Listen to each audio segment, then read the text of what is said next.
I got mogged by an ASU Frat member. Now, before I start the story, let me tell you guys that this is a series where I post 6 days a week. So subscribe, and I'll just be putting out raw, unedited content. So let's get it. So I'm in Tulum, Mexico, right? And a few days ago, this girl from my work, from where I'm from in Canada, texts me, and she tells me that she's in Tulum as well. So, we arranged to maybe see each other to do something. Now, from my previous knowledge, this girl had a boyfriend, but since she was hitting me up, I assumed that she might have broken up with him, right? So, anyways, we make plans to see each other, and I go see her at her resort. Initially, we were just gonna go out in the area with all the clubs in Tulum. I just gotta say, this story is gonna be a bit hard for me to tell. It's recent, it's kind of heavy on my chest, it's not, I haven't fully processed it, but it's gonna feel good to talk about it. So, right, so the choice was let's go out to the zone with the clubs, but turns out I just went to go meet her in her resort. She texted me pretty late to come join her. I was like, yo, what are the plans? You told me we were doing something Friday. Today's Saturday, by the way. So that was yesterday. So you told me we were doing something Friday. So she doesn't really answer. So I'm like, okay, hey, I'm going to go to bed soon. If you still want to do something, text me soon. She ends up texting me. She's like, oh, yeah, come. Here's the address of the resort. I go. It's midnight by the time I arrive. 30-minute taxi. I get to the resort, okay? And, well, they don't want to let me in. They're like, yo, you're not a guest, okay? These are, like, big resorts. And it's super expensive. They're trying to make me pay, like, $150 to go in for night pass. They're like, yo, you can't come in, right? You're not a guest. So I'm in the taxi for 15 minutes trying to argue with the guy, try to say, yo, please make an exception, let me in. Nothing works. I end up going to a different entrance, and then I tell the girl to come. We're talking with the guy, doesn't want to let us in. I'm like, yo, what kind of mistake did I just do? Like, I took a taxi, 30-minute taxi all the way here, and I'm gonna look like a dumbass just taking a taxi back, not having been able to go in. But then, we have the good idea. Okay, well, let's just pretend that I'm leaving and I'm taking a taxi, and then I'll just sneak in. Which I didn't think of initially because the security seemed quite tight and it didn't seem like I could sneak in. But from this new entrance, like, I saw potential. So anyways, for some reason she fake cries, like oh, well, she was drunk at this point, so she fake cries, like, to sell the story that I was actually leaving, but this was unnecessary. Anyways, I find a way in. I scout the perimeter. I find like a bit of an entrance in like the gate, and like I climbed the gate. I went over. Okay, I'm in.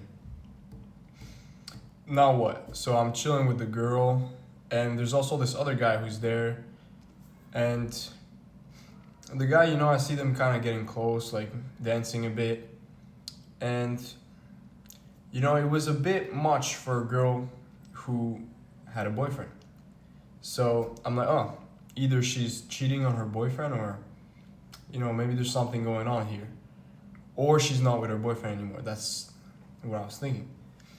Turns out a few minutes later it was confirmed, yes, she's broken up with her boyfriend. So she's pretty much kind of with this dude, but then I'm invited too.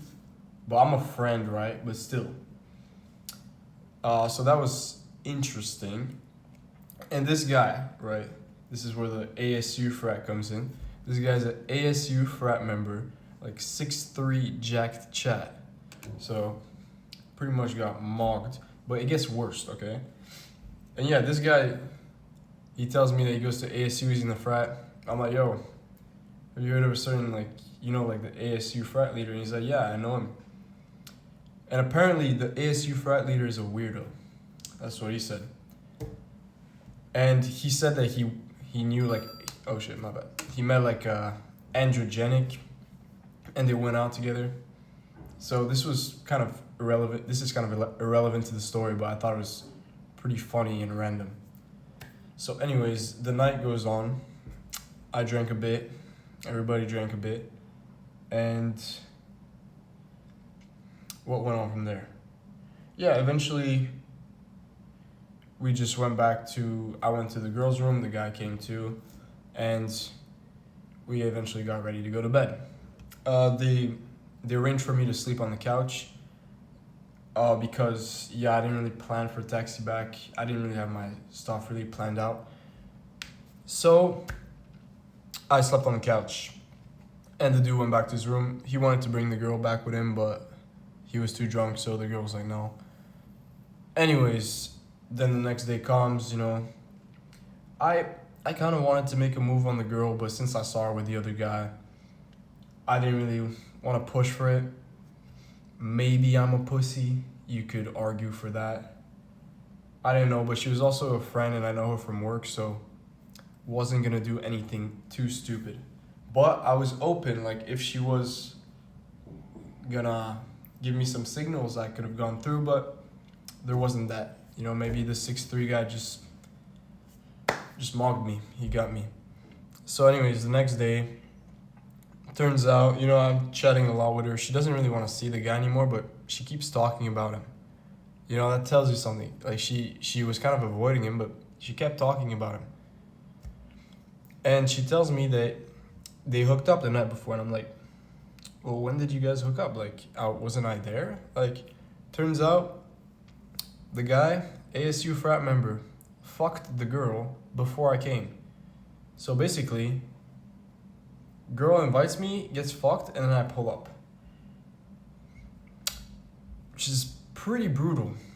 I don't know. I mean, I'm a friend, but still, you know. I had a good time, but I kind of feel weird about this whole situation. Like, she hooked up with the guy, and then, like, I mean, this girl is very pretty, right? Like, I could say I feel something towards her. I'm not gonna say her name. Actually, I hope no one who knows me, her, or any context to this situation actually watches this video that is in my life, or forget you ever saw this and keep listening. But yeah, I just felt kind of weird, and then she's telling me about, we were talking very openly, and she was telling me how she had like a hoe phase at one point. And no judgment, because, you know, I don't think these things, this promiscuity, you know what I'm trying to say, promiscuousness, okay, whatever, that, I don't think it's good, right? I don't think it's good for a person. But if a girl happens to have had a hoe phase or anything, yeah, that's gonna affect whether I want to be in a relationship with her or not. I agree with that. The part where most people go wrong is they'll judge the person and kind of treat that person like a piece of shit, or see that person as a piece of shit for having like slept with a bunch of people. You shouldn't judge, you know. That's my piece of advice that I'm gonna add in there. Yeah, that's pretty much the story, you know. I don't know if I'm missing anything. But yeah, thank you guys for watching. Subscribe, as I'll be posting another video tomorrow, every day, or at least 6 days a week. And I'm gonna bring some more stories. I feel like it's nice to say some stories. I got another story. You know, this story made me think of another story, but overall, this has been a bit heavy. You know, also I didn't sleep much, and I still need to process this. Obviously, this is not the worst of situations, but it's pretty brutal. I need to process it, and I think it does feel good to at least share it. And hope you guys found some entertainment through this story. And if you have any advice to share, I'll gladly listen. So subscribe to the channel, leave a like, and peace.